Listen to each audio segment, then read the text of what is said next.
কিন্তু এই আনারস বাগানে প্রচুর পরিমাণে সাপ থাকে। এই গাছগুলো কি গাছ বলতে পারবে কেউ? এগুলো হচ্ছে, জায়গাটা অনেক সুন্দর। এদিকে একটা আনারস বাগান, এদিকে পুরো রাবার বাগান, মাঝখান দিয়ে এক সোজা রাস্তা চলে গিয়েছে। এই কুয়োর ওখানে যাওয়ার অনেকটা ইচ্ছা ছিল। রৌদ্রের কারণে আমরা উপর থেকে নিচে চলে এলাম। কোথাও বসার জায়গা নেই, যেখানে যাচ্ছি সেখানে অনেক রৌদ্র। তাই আমরা একটু এই বাগানের মধ্যে যাচ্ছি। আর এখানে অনেকটা সুন্দর ঠান্ডা, দেখো অনেক সুন্দর। এখানকার প্রাকৃতিক পরিবেশটা অনেকটা ঠান্ডা, কারণ এখানে প্রচুর পরিমাণে গাছপালা আছে, তার জন্য রৌদ্র নাই বললেই চলে। আর এই বাগানের মধ্যে একটা সুন্দর একটা বাড়ি দেখা যাচ্ছে, দেখো জায়গাটা অনেক সুন্দর। এইদিকে একটা আনারস বাগান আর এদিকে পুরো রাবার বাগান, আর মাঝখান দিয়ে এক সোজা রাস্তা চলে গিয়েছে। আর আমি এখানে এই রাস্তাতেই আছি। দেখো কত সুন্দর এখানকার নেচারটা। পুরো আনারস গাছগুলো এরকম নীল পর্দা দিয়ে ঢেকে দেওয়া হয়েছে।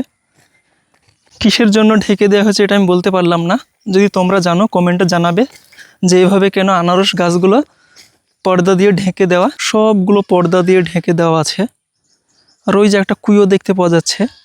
কত সুন্দর এখানকার নেচারটা, অনেক সুন্দর।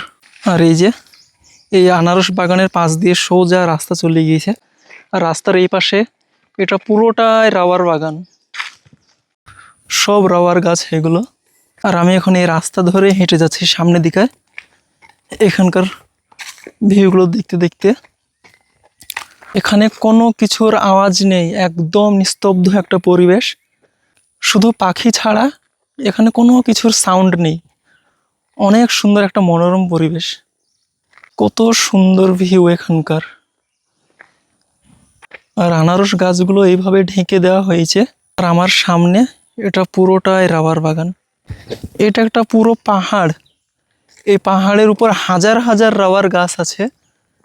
এখন আমার পক্ষে অসম্ভব এখানে ওঠা, কারণ রোজা রেখে আমি উঠতে পারবো না, অনেকটা ক্লান্ত হয়ে আছে এমনিতেই, তার জন্য দূর থেকে দেখাচ্ছি।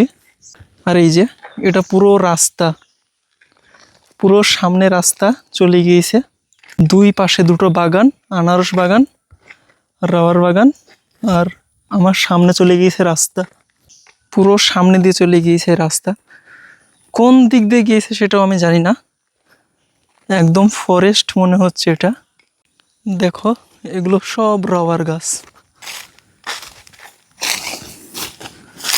একদম অনেক সুন্দর একটা বাগান।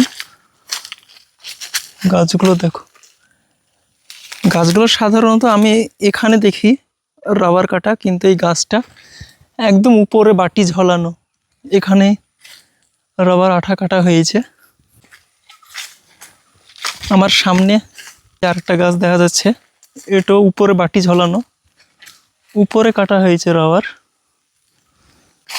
তো ভিউয়ার্স, এই গাছগুলো কি গাছ বলতে পারবে কেউ? এগুলো হচ্ছে গোলমরিচ গাছ। এতে প্রচুর পরিমাণে গোলমরিচ ধরে। এখন সিজন নয়, যার জন্য কোনো মরিচ নেই, সব পেড়ে নেওয়া হয়েছে।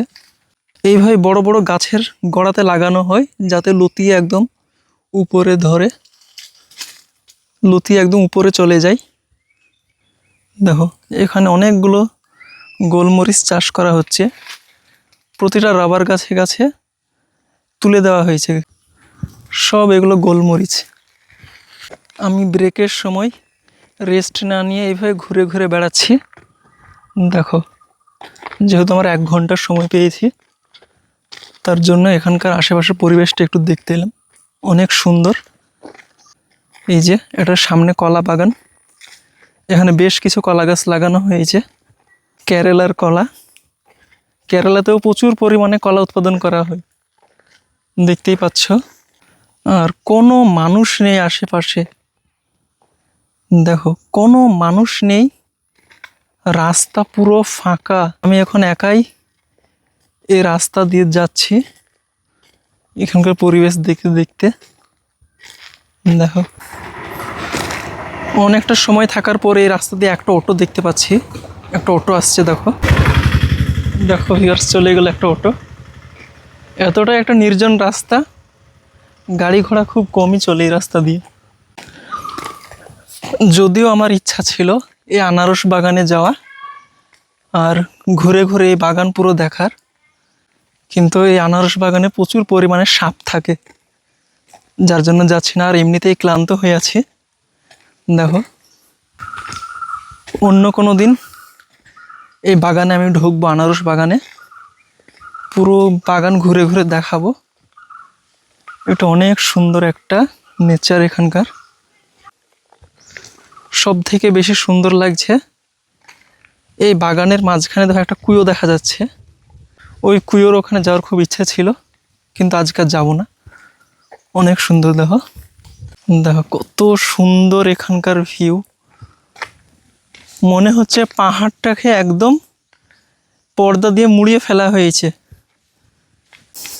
দেখো কত সুন্দর। দেখো বাগানে ঢোকার মুহূর্তে এগুলো ড্রাম দেখতে পাওয়া যাচ্ছে। এই গাছের আঠা কেটে এই ড্রামে ভরা হয়। দেখো এই ড্রামে লোড করা হয় আঠাগুলো কেটে। এই যে রবার গাছ, জল জমে গিয়েছে, এখন আঠা কাটা হয়নি। প্রতিটা গাছে এইভাবে বাটি ঝোলানো আছে। দেখো প্রতিটা গাছে বাটি আছে। উপর দিকে প্রচুর গাছ আছে, হাজার হাজার গাছ। দেখো এখানে হাজার হাজার রাবার গাছ আছে এই পাহাড়ে। আর এরকম পরিবেশে এরকম একটা সুন্দর বাড়ি থাকা মানে অনেক সুন্দর একটা বিশাল ব্যাপার। কারণ চারিদিকে গাছপালা আর এই বাগানের মধ্যে একটা সুন্দর বাড়ি।